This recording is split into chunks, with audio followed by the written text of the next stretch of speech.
This is being recorded on Wednesday, the 15th of April, and will most likely not be seen until, I don't know, May or something like that. Yes, this is way back in the archives. Anyhow, welcome to yet another snack and a story with yours truly. And I'm going to go ahead and get my snack now.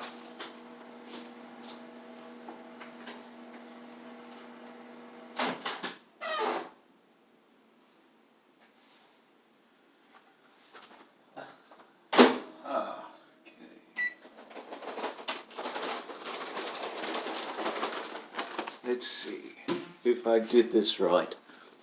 Come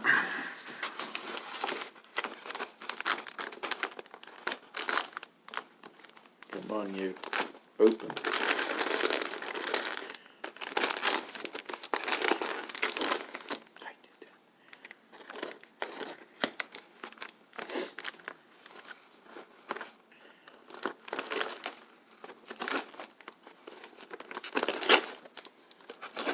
There we are.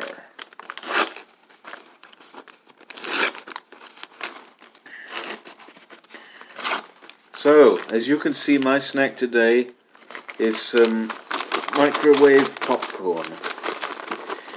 Fun fact, I actually did eat popcorn on one of these little story time sessions, but I never uploaded it because the subject matter was actually very sexual in nature, and I did not necessarily want to have to deal with any fire or whatever upon its release. I may even had to have taken it down had I put it up, and I didn't want anybody to think me to be a very depraved degenerate, let's just say.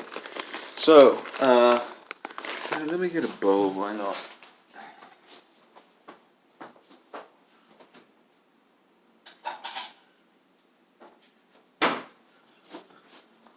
So, today's story is a bit different, I suppose, from usual, because it's not really a story so much as it is and there's still some left to me, a sort of like a random factoid about me and my family and all that. It's just sort of kind of like an observation, really. So I'll go ahead and tell it, and I'll be eating this popcorn as I tell it, and yeah, I suppose really that's all there is to it.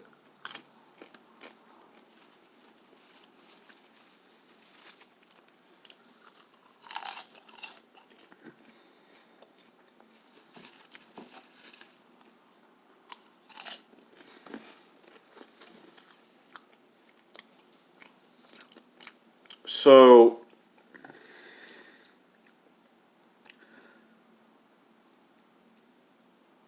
I believe most people are familiar with the concept of like inside jokes or something, which are mainly referred to nowadays by the, I suppose,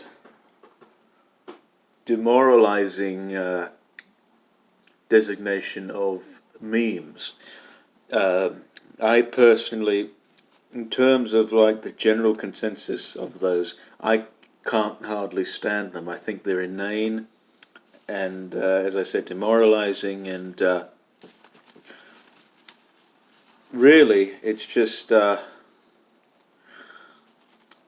of a prime example of how we've devolved as a race, really, in truth.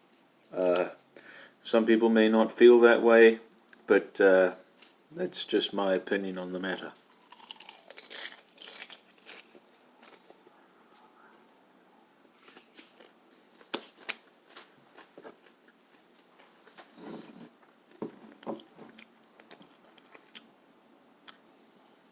But anyway, whilst all these sort of, I don't know, these very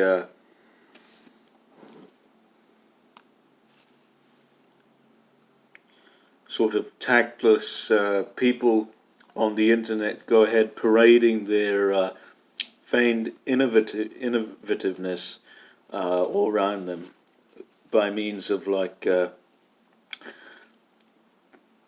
glorifying popular culture and all that nonsense. I am here with my family, sort of poking fun, or not poking fun, but like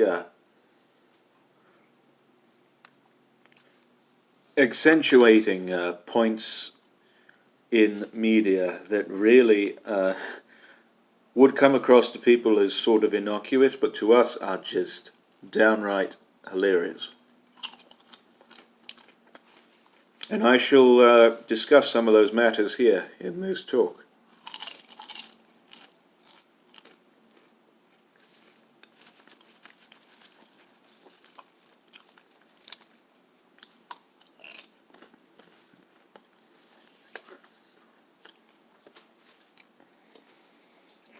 Now, these sort of inside jokes or memes, as like I said, most people tend to call them, generally comprise for us of just, like as I said, fairly pedestrian occurrences in media, which we seem to blow way out of proportion. One thing in particular, for instance, my parents watch a lot of HG TV and the DIY network and all that, those sort of types of channels and such. And there was this one program on there called, I believe it's called First Time Flippers. It's where these utterly inexperienced, callow imbeciles who have never in their life flipped a heist before get their chance to do so, and to sell it as well, to demolish it, and then I suppose to renovate it, and then to sell it. And these people varied in description. I can't quite remember many of them because, to be quite frank, I've got better things to be doing other than just to recall names of vapid television guests.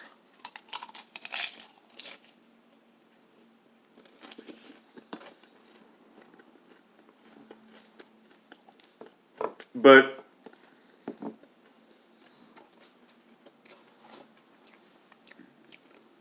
there was this one instance in this program. There was this black couple, I believe. They were like, as I said, they were tearing apart the house, and I can't quite remember the sequence of events, but basically, I guess something or other happened to where the man of the relationship sort of was like using a nail gun or something or other. I'm not really too sure what he was using, but something or other happened, and I guess he was fairly startled by it. And then as he's running away, he says, I got scared, twice. And the first time we heard that, we were uproarious with laughter.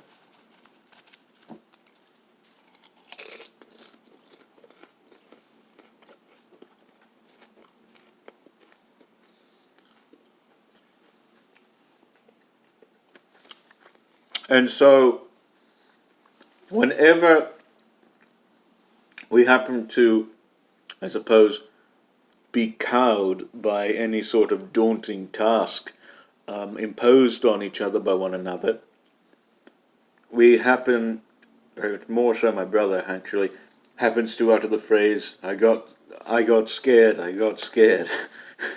Nobody outside of us will get that reference, but you, if you happen to be fortunate enough to be watching this, will most likely see the meaning behind it.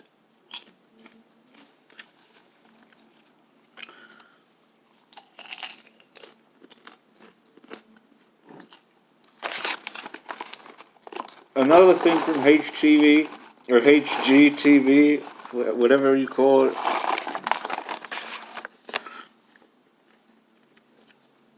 This wasn't even a program, this was an advertisement for a program.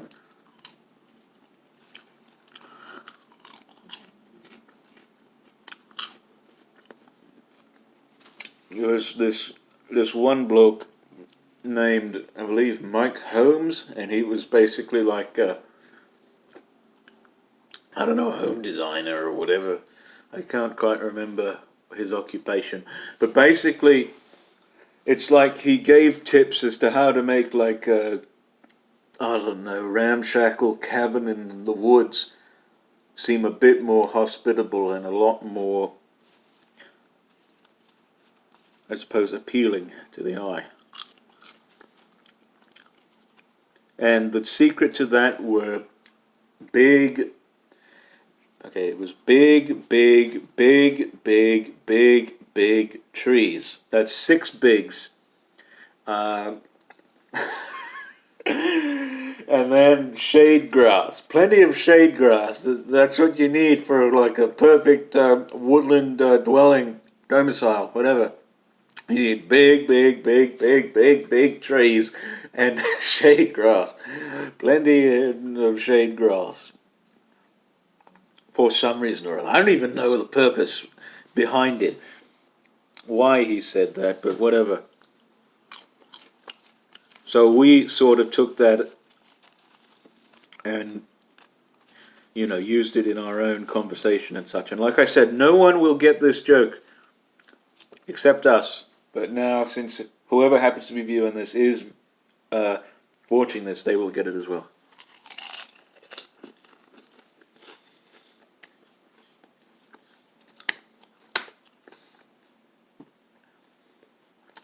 But the holy grail, to use that very cliched term, of these so-called memes in the family,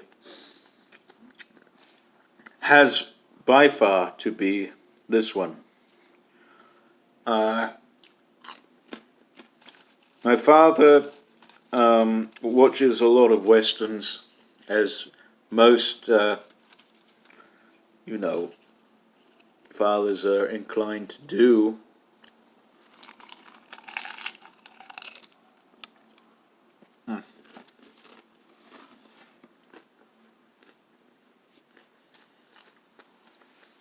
And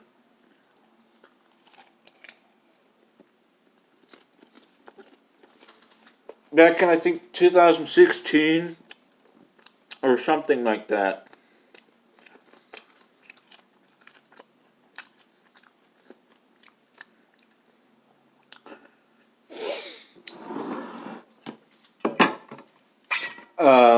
a remake of the very famous Western, The Magnificent Seven, was released.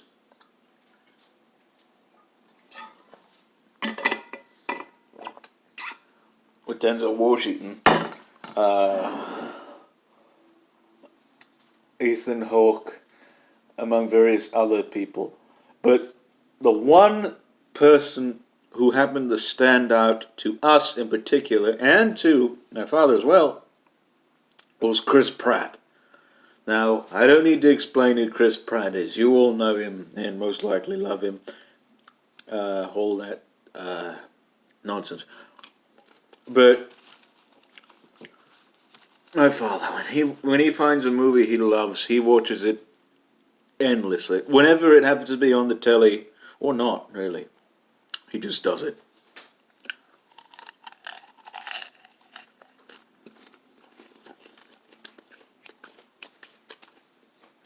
So, when The Magnificent Seven made its cable debut, he watched it about 47,852 times, from what I could extrapolate. And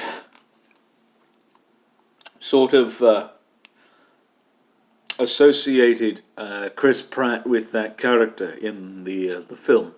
The film itself was okay, to be honest with you. I mean, would it be worth watching 47,852 times? No, I wouldn't say so, but it's a fairly alright Western. It's harmless. It would be an okay way to kill, I suppose, 2.5, 3 hours on a rainy afternoon. But I don't know, it's not necessarily my type of film, but anyway. So, we saw, or he saw Magnificent Seven however many times, and my brother decided to show him Guardians of the Galaxy, the first one. Because Chris Pratt happened to be in that as well, and he would know him from Magnificent Seven. and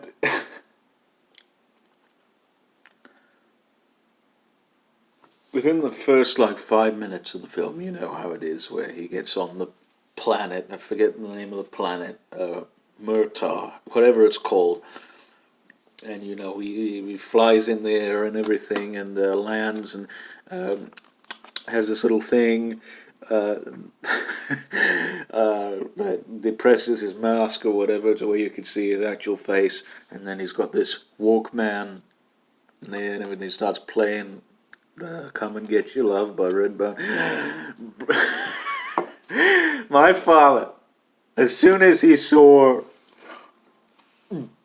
Pratt's face, was like, "Is that Chris?" And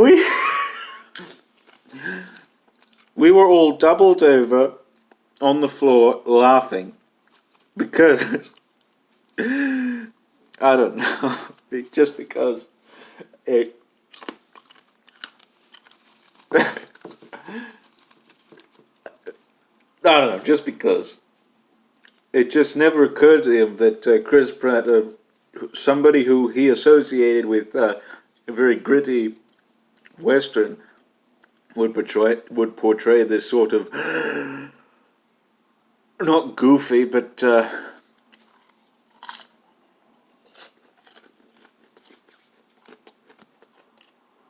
sort of outlandish wisecracking spaceman who happens to listen to old music from the 70s.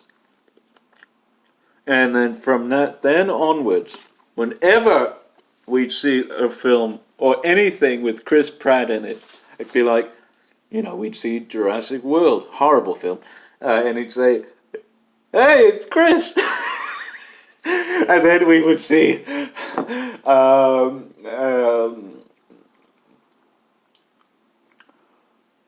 or what's it called? Arrival, I think that's what it was called, or no, The Passenger, or whatever that whatever that science fiction film is with him. It's Chris. And then all of a sudden when you see Parks and Recreation, I'd say, "That's Chris." My buddy Chris. All of this, which is so funny. You had to be there. You really did. It just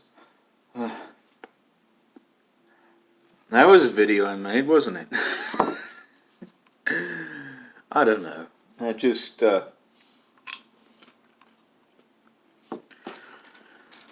thought I'd cross off one more from the list. Just for the hell of it. And anyhow, that was, I guess, a little bit of insight into the kind of memes that my family and I partake in. And I hope you enjoyed this video.